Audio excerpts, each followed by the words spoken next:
অবশেষে চেন্নাই দলের মালিক নারায়ণের এক শর্তে মুস্তাফিজকে ছাড়পত্র দিতে রাজি হয়েছে বিসিবি।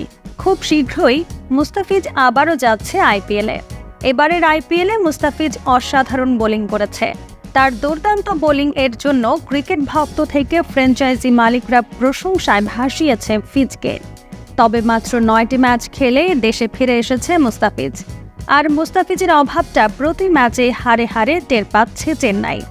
মুস্তাফিজ চলে আসার পর 3টি ম্যাচ খেলেছে চেন্নাই এবং জয় পেয়েছে মাত্র 1টি ম্যাচে।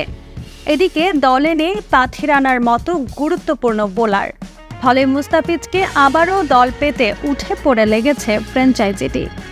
জানা যায় গতকাল জিম্বাবুয়ে সিরিজ শেষ হবার পরে বিসিবিকে চিঠি পাঠিয়েছিল চেন্নাই কর্তৃপক্ষ।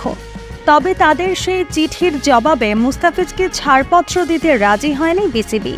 বিসিবি জানিয়ে দিয়েছিল দলের গুরুত্বপূর্ণ বোলার মুস্তাফিজকে নিয়ে বিসিবি কোনো রিস্ক নিতে চায় না। তবে আজ জানা গেল নতুন এক খবর, মুস্তাফিজকে ছাড়পত্র দিতে রাজি হয়েছে বিসিবি। জানা যায় চিঠি দেওয়ার পরেও যখন কাজ হয়নি তখন চেন্নাই ফ্র্যাঞ্চাইজিটির মালিক নারায়ণ নিজেই কথা বলেছে পাপনের সাথে। সে সময় পাপনের কয়েকটি দাবি মেনে নিয়েছে চেন্নাই।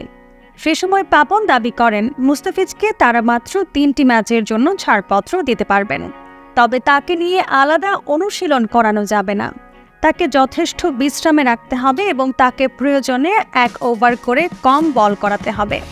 বিসিবির সব শর্ত মেনে নিয়েছে চেন্নাই দলের মালিক। তারা জানিয়েছে তারপরেও প্লে অফের 3টি ম্যাচে মুস্তাফিজকে একাদশে পেতে তারা আগ্রহী। আগামীকাল ফিজকে নিয়ে আসতে পারে নতুন করে সিদ্ধান্ত। প্রিয় দর্শক, মুস্তাফিজকে আইপিএলে কে আবার দেখতে চান? কমেন্ট করে জানিয়ে দিন।